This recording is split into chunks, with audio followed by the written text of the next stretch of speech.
So, news is leaking about the G.I. Joe stinger scene at the end of Transformers Rise of the Beast.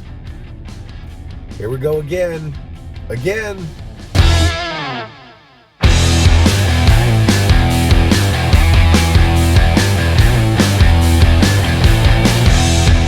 So I read the article that spoiled the end of Transformers Rise of the Beasts, and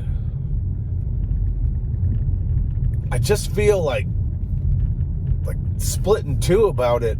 I wanna get excited about it. I wanna like the prospect of it, because why didn't they do that before? They had an opportunity to do it with Bumblebee. I don't know. Maybe they're trying to recover. Maybe it's because of the failure of Snake Eyes that they think they gotta hitch G.I. Joe's wagon to, Transformers box office success. But even the Transformers films were kind of diminished returns because they were sliding off there. But giant talking robots, it's easier to sell in mass markets than G.I. Joe. But however, pause for dramatic effect, I don't know if it read like it was cool or if it read like it was just freaking stupid. There's been lots of movie franchises before where you just read like the plot synopsis and you think, wow, that's going to be terrible. That'll never take off. I remember when I first read what The Matrix was about, I was like, wait, we're downloading Kung Fu? That sounds terrible. And then, it was completely different. Yeah, I mean, they did download fighting, but there was a lot more to it than just we download how to fight. So I don't know. I don't know how I feel about it. Maybe this is kind of a lower level rant, but why can't you just leave it alone for a little while? Like, let G.I. Joe rest. Put it to bed for a little while.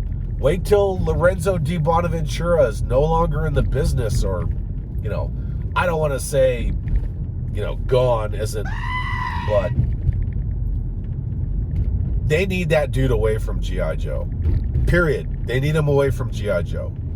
They could stand to get him away from Transformers, too. I don't know why Hasbro and Paramount can't get away from Lorenzo DiBonaventura. I mean, does he have something ironclad in his contract that says that this guy has to be involved in those properties? Because look at all the other awesome stuff Paramount does. The Mission Impossible movies are fantastic, and they keep making more and more money. I love those movies. Spies, espionage, action, gee. Sounds like that could translate to G.I. Joe. But no, Lorenzo DiBonaventura, we got to have that guy involved. And yes, I'm looking at the road. I'm looking at the road. I don't know if I want to care or if I just entirely don't care. And either way, that sucks, because it's G.I. Joe, and I want to be excited about it. But at the end of the day, just like, I don't think I'm going to see that Transformers movie, because I don't see how Beast Wars and G1 interact. It just seems like they just eeny, meeny, miny, mowed some stuff. And I thought I remember reading an article where Bonaventura was quoted years ago saying that they wouldn't ever do Beast Wars. I might be mistaken, or I might just be misremembering the quote, but I don't know. It just seems so, like, generic. Like, soulless is how it feels. It feels soulless. Like, there's no love letter to it. It's just like, well, let's try to do this to make some money. And you've seen time and again with properties where if there's love behind it, it doesn't have to necessarily be a love of the property, but just some sort of love, like love of story, love of tension, love of drama, love of script writing. You know, look at Star Trek II Wrath of Khan. You know, that's heralded as the best Star Trek movie. Look at The Empire Strikes Back. So you got two guys who don't really have any skin in the game with these properties, but they made such amazing films. Amazing. I don't know. I don't get it. I really just don't get it. If you look at Batman Returns versus the animated series,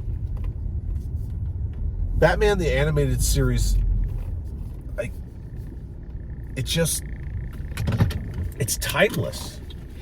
But if you think about it, the animated series compared to, say, Batman Returns, you know, Tim Burton's Batman, they were Tim Burton films.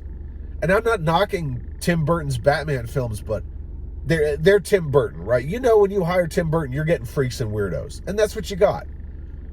But then you get the animated series, and you get guys like Paul Dini involved. And look at Batman's costume. It's blue. It's gray. It's got Robin. Mark Hamill's Joker. It's so timeless. It's done so well. You could do G.I. Joe and do it great. You don't have to have accelerator suits in there. You don't have to have this 6 degrees of Kevin Bacon where, oh, the Baroness is bad, but when she wasn't bad, she was engaged to Duke and she was a blonde, and oh, by the way, she's Cobra Commander's sister. You don't have to do that. There is so much drama and history and tension between these characters from the original Marvel Comics stories. This stuff is there, and I want to be cautiously optimistic, but I'm pessimistically meh about it. And you know, I'll put the link to the article in the description below, so if you want to go check it out, you can read the spoilers. I just think I don't know if it's too little too late. I don't know if it's going to be another failed attempt. Now, I could, in my mind's eye, see some really cool action scenes, some really rad visuals with the tank version of Megatron, and, you know, maybe Baroness, make him the Transformers tank version, and then maybe have him, you know, reform himself so he's a HISS tank, tie in that toy with him and the O-Ring Baroness, that Transformers G.I. Joe collaborative, whatever they want to call it. But you could do some rad stuff. You could do a Beachcomber Awestriker. You could do crazy stuff. Optimus Prime Mobat, Optimus Prime APC. I would love to see an Optimus Prime Rolling Thunder. But I just don't know. I don't have any faith in that dumbass DiBonaventura. Like, the dude, he knows Hollywood, right? He knows, like, rubbing elbows and kissing ass and whatever he does to stay relevant in Hollywood. Because, I mean, 99% of Hollywood's a bunch of fucking nut jobs anyway. Let's just be honest. But I don't know. I just don't know. I don't know. Tell me what you think. Leave a comment below. Let's talk some Joe, and have an awesome day. I need to give a huge thank you to everyone who made my first year on YouTube a massive success. I couldn't do anything that I do without all of your guys' support and interaction and friendship, and I truly appreciate it. I also want to remind everybody that my merch store is now live. And there's 7 distinct designs, all related to the channel. It's real easy. Just go to the store, find a design that you like, click on it, and then when you scroll down, you'll find a whole bunch of different items that this design is available on. Mouse pad, baseball hat, t-shirt, coffee mug, no problem. Just go to the link or check the description below.